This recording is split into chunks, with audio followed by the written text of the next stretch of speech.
ابن سعود کے متعلق اکثر مسلمان مختلف شبہات رکھتے ہیں اور کبھی میں بھی اس طرح کے شبہات میں مبتلا تھا، لیکن جہاں تک میرے مطالعے کا تعلق رہا ہے، ابن سعود کے متعلق یہ بات کہ وہ حد درجہ شرعی اور سختی کے ساتھ صوم و صلات کے پابند مسلمان ہیں، کوئی بات ایسی نہ مل سکی جس سے ان کے حقیقی اسلام سے انحراف کا پتہ چل سکے۔ ہم میں نے اکثر و بیشتر سنجیدہ احباب جن میں اکثر حاجی ہیں اور بالخصوص عرب دوستوں سے اس سلسلہ میں گفتگو کی، اور سبوں نے بالاتفاق ابن سعود کے متعلق اچھے خیالات کا اظہار کیا اور یہ بتلایا کہ سلطان ابن سعود کے مخالف صرف وہی لوگ ہیں جو خود ان کی حقیقی عظمت، ان کی حقیقی زندگی اور ان کے جذبہ ایمان سے واقف نہیں۔ میرے سامنے واقعی یہ بڑا مشکل مسئلہ تھا کہ سلطان ابن سعود کے متعلق رائے قائم کرنے کے لیے میں اور کیا طریقہ کار اختیار کروں، سوائے اس کے کہ مستند سوالیں عمریوں، سنجیدہ حجاج اور عرب کے صاحب الرائے باشندوں کے بیانات پر اعتبار کروں، اور کوئی دوسری صورت ممکن نہ تھی،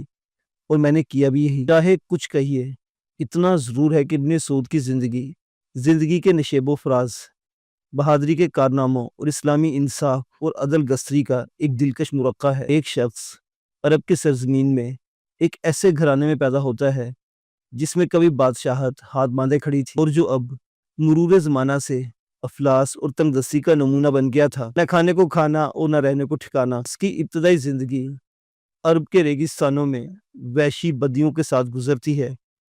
چند روز کے لیے وہ ایک بندرگاہ پر آتا ہے، وہاں اس کے خیالات پلٹا کھاتے ہیں۔ کوئی بھی سلطنت کو حاصل کرنے اور عرب کو آزاد کرانے کا خیال اس کے دل میں موجزن ہوتا ہے۔ چند آدمیوں کے ساتھ وہ نجد کے دارالخلافہ ریاض پر قبضہ جمانے کے لیے روانہ ہوتا ہے۔ لوگ اس پر ہنستے اور اس کا مذاق اڑاتے ہیں، لیکن وہ ان کی کچھ پرواہ نہیں کرتا۔ اللہ کا نام لے کر اور اس پر کامل بھروسہ کر کے حقیر ساز و سامان کے ساتھ اپنے چند منچلے ہم خیالوں کے ہمراہ ریاض پہنچتا اور صرف 6 آدمیوں سے اس بڑے شہر پر قبضہ کرتا ہے۔ اس کے بعد اس کے ہاتھوں اس کے خاندانی دشمن رشیدیوں کا خاتمہ ہو جاتا ہے۔ چند سال کے اندر وہ عرب کے وسیع حصہ یعنی نجد کا سلطان بن جاتا ہے، پھر اپنے ملک کو غیر ملکی جوئے سے آزاد کراتا ہے اور حجاز کی طرف بڑھ کر حسین جیسے بااثر شخص کو نکال باہر کر کے ارض مقدس سے بدعنوانیوں اور ریاکاریوں کا استحصال کرتا ہے۔ جاہل، وحشی، بدوں کی تعلیم و تربیت کے ذریعے انسان بناتا ہے، سارے ملک میں امن پیدا کرتا ہے، عوام سے قرآن و حدیث کی سختی سے پابندی کراتا ہے، غرض ایک ایسے ملک کو جو صدیوں سے گوشہ گمنامی میں خاموش پڑا سو رہا تھا جگا کر متمدنہ ممالک کی صف میں لا کھڑا کرتا ہے۔ اگر حالات یہ ہیں تو کیا ایسے شخص کو بے دین، ایمان فروش اور نااہل کہنا انصاف کا خون نہیں ہے؟ آخر میں اتنا ضرور عرض کروں گا کہ ہر بڑے کام میں انسان سے لغزشیں ہو جایا کرتی ہیں۔ اگر آپ اپنے گھر میں ایک چھوٹی سی تقریب کریں، حد درجہ انتظام و اہتمام کے باوجود پھر بھی بعض فروگزاشتیں ہو جاتی ہیں۔ اس طرح اس عظیم الشان مہم میں ممکن ہے کہ سلطان ابن سعود یا ان کے ساتھیوں سے کہیں کوئی لغزش ہو گئی ہو، تو کیا ان جزیات پر خود بینی تنقید کر کے سارے کارناموں پر پانی پھیر دینا قرین مسلط کہلایا جا سکتا ہے؟ عرب ایک ریگستانی ملک ہے، نہ وہاں کافی بارشیں ہوتی ہیں اور نہ دریا ہے، نہ جنگل ہے، نہ مرغزار۔ جس طرف نظر اٹھاؤ سوائے ریگستان اور ریتلی ٹیلوں کے اور کچھ دکھائی نہیں دیتا۔ میلوں تک نہ کوئی درخت نظر آتا ہے اور نہ ہی پانی پینے کے لیے کوئی چشمہ ملتا ہے۔ کئی صدیوں تک عرب کے سرحدی ممالک تمدن کے معراج پر پہنچے اور پھر انہیں زوال ہوا، بے شمار سلطنتیں بنی اور بگڑ گئی۔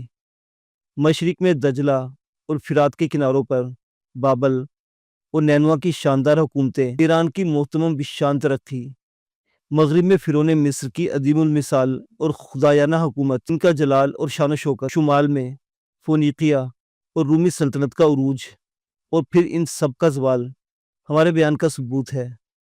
غرض عرب کے اطراف و اکناف میں تمدن نے سینکڑوں کروٹیں بدلی، لیکن خود عرب اس سے متاثر نہ ہوا، اور وہ جیسا تھا ویسا ہی رہا۔ بیرونی ممالک کے لوگ اس کے متعلق کچھ بھی نہیں جانتے تھے، البتہ تاجروں کی زبانی عرب اور بالخصوص بس عرب کے کچھ حالات معلوم ہو جاتے تھے، لیکن ان کے بیانات بھی دلچسپ افسانوں سے کچھ کم نہ تھے۔ یہ تو تاجر کہا کرتے تھے کہ عرب میں بہت سی متمدن اقوام آباد ہیں، بڑے بڑے شہر ہیں اور بہت سی عجیب و غریب چیزیں ہیں، لیکن ان کے بیان کی تصدیق کا کوئی وسیلہ نہ تھا۔ البتہ حقیقت اس وقت آشکار ہوئی جب حضرت مسیح علیہ السلام کی پیدائش سے قبل شاہ آگسٹس کے اپنے مصری گورنر کو سرزمین عرب کی چھان بین کے لیے روانہ کیا۔ اس نے تحقیقات کے بعد بتلایا کہ عرب ایک ریگستانی ملک ہے اور یہاں وحشی قبائل آباد ہیں، نہ کھانے کو کھانا ہے اور نہ پینے کو پانی۔ چنانچہ مصری گورنر کے اکثر ساتھی بھوک پیاس کی تاب نہ لا کر راستہ ہی میں ختم ہو گئے۔ عرب میں سوائے جہالت و مظالم کو کچھ نہ تھا۔ اس کے باشندے ایسے ہی وحشی جیسی کہ یہ سرزمین افتادہ اور بنجر ہے۔ چند چشموں اور نخلستانوں پر ان کی زندگی کا دار و مدار تھا اور اسی کے لیے وہ خون کی ندیاں بہاتے تھے۔ بت پرستی، افلاس، ریاکاری اور بدماشی کا بازار گرم تھا۔ ہر قبیلہ اور ہر شخص آزادی کا طالب اور خود مختارانہ زندگی کا خواہاں تھا۔ ان منتشر اور سرفرے قبائل کو رام کرنا، ان سب کو ایک ڈوری میں منسلک کر کے ان پر حکومت کرنی ماحول کے لحاظ سے کسی کے بس کی بات نہ تھی، اور اسی لیے صدیوں سے یہ اسی حالت میں غلطاؤ پیچا رہے۔ ایسے نازک وقت میں حضرت صلی اللہ علیہ وسلم ربانی مشعل ہدایت لے کر عرب کی سرزمین پر تشریف لائے۔ آپ نے چند سال کے اندر اندر عربوں کے منتشر قبائل میں اتحاد پیدا کیا، ان کو گناہوں سے روکا اور سب کو ایک کر دیا۔ 10 سال کے اندر سارا ملک عرب آپ کے ساتھ ہو گیا۔ آپ کی تعلیمی تجلیات نے نہ صرف ظلمت کدہ عرب کے بقا نور بنا دیا، بلکہ ان کی ضیاباری کا اثر ساری دنیا پر پھیل گیا۔ آپ کے تابعین اور تبع تابعین دریائے فرات سے گزر کر ایران تک پہنچے اور پھر اس سے بھی آگے بڑھ گئے۔ شمال میں شام سے ہو کر ایشیا کوچک تک جا پہنچے، مغرب میں افریقی ساحل سے ہوتے ہوئے بحیرہ اوقیانوس اور پھر اسپین، فرانس اور یورپ کے وسط میں پہنچ گئے، اور 100 سال کے اندر مسلمانوں کی حکومت آبنۂ جبل الطارق سے لے کر دریائے سندھ تک اور ادھر وسط افریقہ سے لے کر ایران تک پھیل گئی۔ لیکن جیسے جیسے اسلامی حکومت ترقی کرتی گئی، عرب اس کا مرکز نہیں رہا، بلکہ یگے بعد دیگرے دمشق، بغداد اور قاہرہ اسلامی تمدن کے گہوارے بنتے گئے۔ اگرچہ یہ چراغ عرب میں روشن ہوا اور اس نے سارے عالم میں اجالا پھیلا دیا، لیکن ایک صدی کے اندر وہ خود پھر تاریکی میں آ گیا۔ اس کے بعد سے دنیا نے کئی پلٹے کھائے، لیکن عرب ان سب سے الگ تھلگ اور بے تعلق رہا، اور پھر سے ایک مرتبہ اس پر غفلت کا نشہ طاری ہو گیا۔ 1000 سال تک اس کی یہی حالت رہی، لیکن 18ویں صدی عیسوی میں ایک شخص محمد بن عبد الوہاب پیدا ہوا، اور پھر سے اس نے اسلام کے اس بکھرے ہوئے شیرازہ کو ایک جگہ کرنے کی کوشش کی۔ ابن عبد الوہاب ایک سخت مذہبی جوش والا انسان تھا۔ اسلام میں اعتقادات و تکلفات کی جو فراوانی ہو گئی تھی، اسے دور کر کے وہ اسلام کو اسی سادہ لباس میں دنیا کے آگے پیش کرنا چاہتا تھا جس طرح سرکار دو عالم نے تعلیم فرمائی تھی۔ اہل عرب کو اس نے اس طرح متوجہ کیا، وہ اس پر بری طرح بگڑے اور اس کے سخت دشمن ہو گئے۔ ابن عبد الوہاب نے بھاگ کر دارالخلافہ نجد میں پناہ لی، جہاں محمد ابن سعود کی حکومت تھی۔ نجد عرب کا وسطی علاقہ ہے، یہاں کے باشندے بڑے محنتی اور جفاکش ہیں۔ اس کے 3 طرف ریگستان اور ایک طرف وادیاں، یہ ایک سطح مرتفع پر واقع ہے۔ اس میں کئی گاؤں اور نخلستان ہیں۔ اس سطح مرتفع کے وسط میں ایک زرخیز وادی ہے، اس میں کافی پانی ہے اور کئی نخلستان اور بڑے بڑے باغ ہیں۔ اس وادی میں شہر ریاض واقع ہے۔ ریاض نجد کا مرکز ہے اور نجد عرب کا مرکز۔ اس طرح جس کی حکومت نجد پر ہوگی وہ عرب پر اچھی طرح حکمرانی کر سکتا ہے۔ سعود داریہ اور ریاض کا امیر تھا، یہ بڑا لالچی آدمی تھا۔ اس نے ابن عبد الوہاب کی حقیقی قیمت کو تاڑ لیا اور اس سے اس امر کا پیمان کیا کہ وہ اور یہ دونوں مل کر عرب کے باشندوں کو سچے اسلام کی تعلیم دیں گے۔ انہیں کامیابی یقینی تھی۔ سعود ایک بڑا سپاہی اور تلوار کا دھنی تھا، اور ابن عبد الوہاب زبردست عالم اور مبلغ۔ سعود لڑتا اور یہ تبلیغ کرتا، عرب کے باشندوں پر اس کی تبلیغ کا گہرا اثر ہوا۔ روزہ اور نماز اور قرآن کریم کے دیگر احکامات کی سختی کے ساتھ پابندی کی جانے لگی۔ شراب اور تمباکو کی سختی سے ممانعت کر دی گئی۔ یکے بعد دیگر قبائل نے اس کی حکومت تسلیم کی۔ ان کے دشمنوں نے انہیں وہابی کہہ کر پکارنا شروع کیا، لیکن ان کی کچھ پیش نہ گئی، اور 60 سال کے اندر تمام عرب پر، یعنی خلیج فارس سے لے کر مکہ اور مدینہ تک، اور پھر بحر ہند سے لے کر شام کے کوہ لبنان تک ان کے حکومت کا جھنڈا لہرانے لگا۔ اب وہ ریگستان کے بادشاہ تھے، خلیفہ اور ترکوں کو مانتے نہ تھے، انہیں کسی کی پرواہ نہ تھی۔ وہ بلا خوف و خطر چاروں طرف چھاپے مار رہے تھے۔ میسوپوٹامیہ پر حملہ کر کے انہوں نے کربلا مولا کو مسمار کر دیا، علیپور پر حملہ کر کے اسے باج گزار بنا لیا اور دمشق کی سرحد اور بصرہ میں بھی ایک ہنگامہ مچا دیا۔ ترکوں نے خطرہ کو پہچان کر اپنے مصری گورنر محمد علی کو وہابیوں کی تنبیہ کے لیے روانہ کیا۔ اس نے انہیں شکست دی اور وہابی سردار کو پابا زنجیر کر کے قسطنطنیہ روانہ کر دیا، جہاں ابا صوفیہ کی مسجد کے آگے ایک عظیم الشان مجمع کے سامنے اس کی گردن اڑا دی گئی۔ وہابیوں کی حکومت گویا ہوا کا ایک جھونکا تھی جو آنے واحد میں آیا اور چل دیا۔ اب نجد پھر اپنی اصلی حالت پر آ گیا۔ یہ حوصلہ مند ایسا نہ تھا جو اسے متحد کر رکھتا۔ قبائل میں پھر سے انتشار پیدا ہو گیا۔ یہ لوگ انفرادی آزادی اور خود مختاری کے طالب ہو گئے۔ باہمی نزاعات برپا ہوئی، لوٹ مار اور قتل و غارت کا بازار گرم ہوا۔ عرب گویا قتل و خون اور فساد کا مرکز بن گیا۔ کسی کی جان امن میں نہ تھی، ہر شخص غیر مطمئن اور اپنے حریف کی جان لینے کو تیار تھا۔ نومبر سن 1880 کے اسی پرآشوب اور ناگفتہ زمانہ میں سعودی خاندان کے ایک رکن عبد الرحمن کی بیوی سارہ کے وطن سے ریاض کے محل میں ایک لڑکا پیدا ہوا۔ اس کا نام عبد العزیز رکھا گیا، جو بعد ازاں چل کر اپنے اجداد کے نام سے ابن سعود مشہور ہو گیا۔ بچے خوش قسمت ہیں جن کی پرورش اور تعلیم و تربیت میں سنجیدہ ماں باپ نے حصہ لیا ہو، کیونکہ جس تندہی اور فلوس کے ساتھ ماں باپ توجہ دے سکتے ہیں، کوئی دوسرا یہ کام اس خوبی سے نہیں کر سکتا۔ ایسے بچے آگے چل کر اپنے ماں باپ کا نمونہ بنتے ہیں۔ ابن سعود کی پرورش بھی محل کے اندر ماں کی گود میں اور ماں کے دودھ پر ہوئی۔ اس کی ماں سارہ قبیلہ دوسرا کے سردار احمد سویری کی لڑکی تھی۔ یہ بڑی تنومند اور مضبوط عورت تھی۔ تمام عرب عورتوں کی طرح 7 سال کی عمر سے پردہ کرتی اور محل کے اندر ہی رہا کرتی تھی، اور جب کبھی باہر نکلتی تو کوئی حبشی غلام اس کے ہمراہ ہوتا، اور عرب عورتوں کی طرح وہ بھی پڑھنے لکھنے سے بالکل بے بہرا تھی۔ البتہ قدرت نے اس میں قوت فیصلہ اور عقل سلیم کوٹ کوٹ کر بھری تھی۔ گھر کا کام کاج اسی کے مشوروں پر چلتا۔ خاندان کے افراد پر اس کا بہت اچھا اثر تھا اور سب اسے صاحب الرائے مانتے تھے۔ دودھ چھڑائی تک ابن سعود کی پرورش بالکل ماں کی گود میں ہوئی۔ اس کے بعد اسے ایک حبشی غلام کی نگرانی میں دے دیا گیا۔ وہ ہمیشہ اس کے ساتھ رہتا اور اس کی حفاظت کیا کرتا تھا۔ ابن سعود اکثر محل کے اندر اپنی ماں اور بہن سے ملنے جایا کرتا تھا۔ ماں اسے بہت پیار کرتی اور اس کی بڑی بہن نورہ اسے بہت عزیز رکھتی تھی۔ وہ گھنٹوں اس کے ساتھ کھیلا کرتا، لیکن جیسے جیسے وہ بڑا ہوتا گیا، زیادہ تر مردانے میں ہی رہنے لگا اور عورتوں سے ملنا جلنا نسبتاً کم کر دیا۔ ابن سعود کے ساتھ اکثر اس کے ہم عمر حبشی غلام رہا کرتے تھے اور اس کی طفیل میں ان کی بھی پرورش ہو جایا کرتی تھی۔ بچپن کے یہی ساتھی آگے چل کر اس کے محافظ دستہ کے قابل اعتماد اور جانثار سپاہی بن گئے۔ جب ابن سعود چلنے لگا تو اس کے والد عبد الرحمن نے اس کی تربیت اپنے ذمہ کر لی۔ عبد الرحمن وہابیوں کا امام اور سخت مذہبی آدمی تھا۔ وہابی خود بڑی سخت طبیعت کے لوگ تھے، عیش و آرام سے کنارہ کش تھے، آرائش اور ذبائش سے سخت نفر تھا۔ ان کی مساجد مینار کوبوں اور نقش و نگار سے مزین نہیں ہوتی تھی۔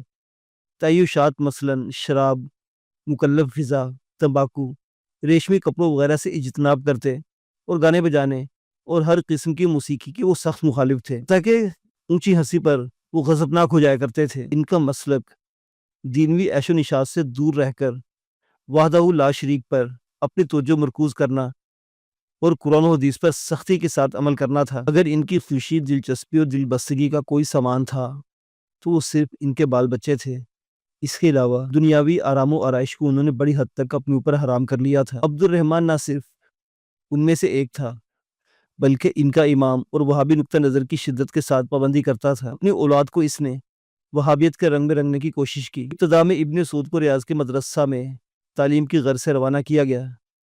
پہلے تو وہ بہت لاپرواہ اور کھلنڈرا ثابت ہوا، لیکن باپ کی تربیت و نگرانی نے اس کے میلان طبع کو بدل دیا۔ چنانچہ 7 سال کی عمر میں وہ پابندی سے 5 وقت کی نماز جامع مسجد میں ادا کرتا اور روزہ رکھتا، اور اس کم عمری میں وہ قرآن مجید کی اکثر آیتیں نہایت صحت کے ساتھ زبانی تلاوت کیا کرتا تھا۔ عبد الرحمن حد درجہ دھن کا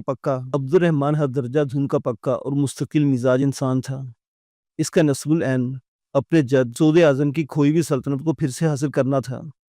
اس کی بڑی خواہش یہ تھی کہ اور ایک مرتبہ تمام عرب قبائل کو ایک ہی زنجیر میں منسلک کر کے اتحاد اور رواداری پیدا کرے اور ان سب کو وہابی بنائے۔ اسی مطمع نظر کے ساتھ وہ اپنے مقصد کے پیچھے لگا ہوا تھا، اور اس کی دلی تمنا یہ تھی کہ اگر وہ خود اس کام کو پایہ تکمیل تک نہ پہنچا سکے تو کم از کم اس کی اولاد اس کو ضرور پورا کرے، چنانچہ اپنے اولاد کی تعلیم میں اس نے ہمیشہ اس چیز کو پیش نظر رکھا۔ یہ کام بڑا دق تھا، اس کے لیے جنگ و جدل کی تکالیف و مصائب برداشت کرنے کی ضرورت تھی۔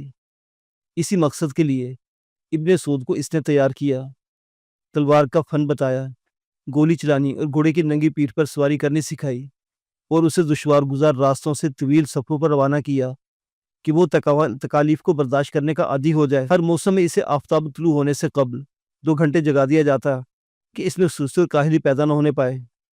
گرما کے موسم میں عین دوپہر کے وقت ریتلے میدانوں میں برہنہ پیر دوڑایا جاتا کہ وہ سختی کا خوگر بن جائے۔ اس کی تربیت و نگہداشت نے اسے باپ سے بھی زیادہ توانا اور مضبوط بنا دیا۔ اس طرح ابن سعود کو فن سپاہیگری سے خاص لگاؤ پیدا ہو گیا۔ ہونہار بروا کے چکنے چکنے پات اس نے ابتدائی سے وہ جوہر دکھائے کہ دیکھنے والوں نے تاڑ لیا کہ یہ آگے چل کر کچھ اور رہے گا۔ لیکن ابن سعود کی محدود زندگی کے علاوہ بیرونی دنیا سے بہت کم واقف تھا۔ اہل ریاض بڑے غیور اور شری تھے، غیر ممالک کے باشندوں سے خود نہ ملتے اور نہ انہیں اپنے پاس پٹکنے دیتے۔ البتہ کبھی کبھی تاجر اپنا مال و اسباب اور غلام لے کر فروخت کی خاطر ریاض آتے تو بیرونی ممالک کے رہنے والوں کی صورت نظر آ جاتی تھی۔ ابن سعود کے لڑکپن کا زمانہ بہت ہی خطرہ اور ہڑبونگ کا زمانہ تھا۔ ریاض کے اطراف بدوی وحشی آباد تھے۔ شمال میں آل شامر محمد ابن رشید کے ساتھ متحد ہو گئے تھے۔ محمد رشید ایک اہل مگر لالچی حکمراں تھا۔ اس نے حائل کو اپنا دارالخلافہ بنایا اور ریاض و نجد کے دیگر خوشحال علاقوں کو اپنے قبضہ لانے کی کوشش میں تھا۔ ایسی حالت میں اہل ریاض کس طرح چین سے بیٹھ سکتے تھے؟ انہیں ہمیشہ بیرونی حملوں کا خطرہ لگا ہوا تھا، چنانچہ ریاض کے دروازہ پر ہر وقت سپاہی پہرا دیتے رہتے اور بغیر جھڑتی اور سخت پوچھ گچھ کے کسی کو اندر داخل ہونے کی اجازت نہ تھی۔ روزانہ صبح اور دن میں 3 مرتبہ جب لوگ نماز کے لیے مسجد جاتے تو شہر کے تمام دروازے بند کر دیے جاتے کہ اس اثنا میں دشمن اندر داخل نہ ہو سکیں۔ اس کے علاوہ محل کی حالت بھی قلعہ کسی تھی، کیونکہ بیرونی حملوں کے قطع نظر ریاض خانہ جنگیوں کا مرکز بنا ہوا تھا۔ عبد الرحمن کے 3 بھائی تھے، عبداللہ، سعود اور محمد۔ سب اقتدار کے لیے آپس میں ایک دوسرے سے برسرے پیکار تھے۔ 10 سال تک عبد الرحمن کے بڑے بھائی عبداللہ اور سعود میں جھگڑا ہوتا رہا۔ بالآخر عبداللہ نے سعود کو نکال باہر کر دیا۔ سعود مشرقی صوبہ احسا میں پناہ گزین ہو کر اجمانیوں سے مل گیا اور انہیں ساتھ لے کر ریاض پر دھاوا بولا اور عبداللہ کو وہاں سے بے دخل کر دیا۔ لیکن اتفاق سے وہ اس دنیا سے بہت جلد کوچ کر گیا اور پھر سے عبداللہ واپس آ گیا۔ لیکن ابھی باہمی مخالفتوں کا خاتمہ نہیں ہوا۔ سعود کے لڑکے اب بھی اپنے حقوق کے لڑ رہے تھے۔ اسی طرح سے ریاض میں اب 2 بڑے گروہ بن گئے تھے، ایک تو سعود کے لڑکے ان کے ساتھی، دوسرے عبداللہ اور ان کے شریک۔ یہ اعلانیہ بازاروں میں لڑتے اور قتل و خون کیا کرتے تھے۔ عبد الرحمن نے اپنے چوتھے بھائی محمد سے مل کر صلح کرنی چاہی، مگر اس پر راضی نہ ہوا، بلکہ الٹے اسی پر ٹوٹ پڑا اور خود عبد الرحمن کی جان کے لالے پڑ گئے۔ اس اثنا میں سعود کے لڑکوں نے اجمانیوں کی حمایت سے حملہ کیا اور عبداللہ کو قید کر کے ریاض پر قبضہ کر لیا۔ ابھی سعود کے لڑکوں کے قدم جمنے نہ پائے تھے کہ اس گڑبڑ میں رشید نے ریاض پر حملہ کیا، انہیں پسپا کر کے ریاض پر قبضہ کیا اور عبداللہ کو اپنے ساتھ لے جا کر حائل میں آل شامر کے شیخ سلیم کے پاس نظر بند کر دیا۔ اس لڑائی میں رشید کے ایک بھائی عبید نے محمد کو قتل کر دیا۔ اس اثنا میں عبداللہ بیمار ہو گیا۔ رشید نے ایک ایرانی ڈاکٹر سے اس کا علاج کروایا۔ ڈاکٹر نے اس کی حالت کو خطرناک بتایا۔ رشید یہ نہیں چاہتا تھا کہ عبداللہ کے قاتل کی حیثیت سے اپنے دامن پر دھبا لگائے، اس لیے اس نے ایک چال چلی۔ عبد الرحمن کو حائل بلوایا اور کہا کہ وہ اپنے بھائی کو اپنے ساتھ ریاض لے جائے، لیکن ابھی وہ ریاض پہنچا بھی نہ تھا کہ عبداللہ کا انتقال ہو گیا۔ عبد الرحمن کے 3 بھائیوں کا انتقال ہو چکا تھا، وہ بالکل تنہا تھا۔ ابتدائی سے وہ غیروں کا مخالف اور اپنے اجداد کی کھوئی سلطنت کو واپس لینے کا دعوے دار تھا۔ آل رشید کی مداخلت اور حکومت اس پر بہت شاک گزر رہی تھی۔ اس نے بے دخل کرنے کا مصمم ارادہ کر لیا۔ اس معاملے میں پہلے اس نے اپنے بھتیجوں سے مل کر کام کرنے کا ارادہ کیا، لیکن ان لڑکوں نے اسے غدار کہہ کر موافقت سے انکار کر دیا۔ اس کے بعد وہ نجد کے ممتاز اور سربر آوردہ لوگوں سے ملا، ان کے ذریعے اہل ریاض کو اکسانے کی کوشش کی، قبائل کے نام پر پروانے بھیجے، لیکن سب بے سود۔ سبوں نے نفی میں جواب دیا۔ ان پر رشید اور شیخ سلیم کی دھاک بیٹھی ہوئی تھی، کیونکہ اس سے پہلے بھی انہوں نے سر اٹھایا تھا کہ آل رشید نے نیچا دکھایا، ان کا پلہ بھاری تھا۔ عبد الرحمن کو ناکامی پر ناکامی ہوتی گئی۔ اگر کوئی دوسرا اور ہوتا تو اپنے ان ارادوں سے باز آتا، مگر عبد الرحمن کمزور دل کا انسان نہ تھا۔ وہ خطرے کے منہ میں باغیوں اور جاسوسوں کے نرغہ میں استقلال اور جوامردی سے کام کرتا اور ہر لحظہ اپنی کامیابی کے لیے نئے نئے منصوبے گھڑتا تھا۔ رشید کو اس کی اطلاع ہو گئی۔ اس نے سلیم سے کہا کہ وہ عبد الرحمن کو دیکھ لے تاکہ پھر کبھی وہ سر نہ اٹھا سکے۔ نہ صرف یہی بلکہ وہ سعودی خاندان کو دفعتاً نیست و نابود کر دینا چاہتا تھا، کیونکہ اس کا خیال تھا۔ اس لیے اس نے یہ تجویز نکالی کہ عبد الرحمن سے ملاقات کا ایک وقت مقرر کر کے خاندان کے تمام اراکین کو ملاقات کے بہانے اس مقام پر بلا کر سب پر ایک ساتھ حملہ کر دیا جائے۔ ملاقات کا وقت مقرر ہو گیا اور ساتھ اس منصوبے کی اطلاع بھی عبد الرحمن کو ہو گئی۔ یہ بھی حملہ کی مدافعت کے لیے خفیہ طور پر تیار ہو گیا۔ سلیم مقررہ وقت پر پہنچا۔ عبد الرحمن نے محل کے درباری ایوان میں اس کا استقبال کیا۔ دونوں بڑے اتفاق سے ملے، چائے اور شربت وغیرہ پی کر ادھر ادھر کی باتیں کرنے لگے۔ عبد الرحمن کی سیدھی جانب خاندان کے چند اراکین تھے۔ ان میں عبد الرحمن کا بچہ سعود بھی اپنے حبشی غلاموں کے ساتھ موجود تھا۔ سلیم نے خواہش کی کہ خاندان اور اراکین سے بھی ملاقات کے لیے بلوائے جائیں۔ اس پر عبد الرحمن نے اپنے آدمی کو اشارہ کیا۔ وہ برہنہ تلواریں لے کر بجلی کی طرح اندر ٹوٹ پڑے۔ لڑائی شروع ہو گئی۔ عبد الرحمن کے لوگوں نے سلیم کے ساتھیوں کی خوب خبر لی اور سلیم کو گرفتار کر لیا۔ ابن سعود نے اپنی عمر میں پہلی مرتبہ قتل و خون کا نظارہ کیا۔ یہ خبر آگ کی طرح سارے شہر میں پھیل گئی۔ دیہاتی و ہمسایہ قبائل رشید کے مظالم سے تنگ آ چکے تھے۔ انہوں نے عبد الرحمن کا ساتھ دیا۔ ادھر رشید نے بڑا زور مارا اور ہر دفعہ عبد الرحمن کو شکست دی۔ تمام ملک میں بد امنی پھیل گئی۔ جنگ و جدل کا بازار گرم ہو گیا اور لوگ فاقے کرنے لگے۔ سبوں نے عبد الرحمن کو صلح پر مجبور کیا۔ اس نے پہلے انکار کیا لیکن بعد کو مانتے ہی بنی۔ مجبور ہو کر اس نے صلح کے آدمی بھیجے اور ضمانت میں اپنے لڑکے عبد العزیز کو روانہ کیا اور سلیم کو چھوڑ دیا۔ اب تمام ملک پر آل رشید قابض تھے۔ صلح کے بعد رشید عبد الرحمن کو ریاض کا عامل بنا کر حائل چلا گیا۔ رشید کی واپسی کے بعد قبائل پھر اس کے خلاف ہو کر عبد الرحمن سے مل گئے۔ عبد الرحمن ان کو ساتھ لے کر رشید پر حملہ کرنے کے لیے حائل کی طرف روانہ ہوا۔ اس دفعہ عبد الرحمن کا 10 سالہ لڑکا ابن سعود بھی اپنے حبشی غلاموں کے ساتھ باپ کے ہمراہ لڑائی کے لیے روانہ ہوا۔ معزز سامعین و ناظرین، ابن سعود کی سرگزشت ابھی جاری ہے۔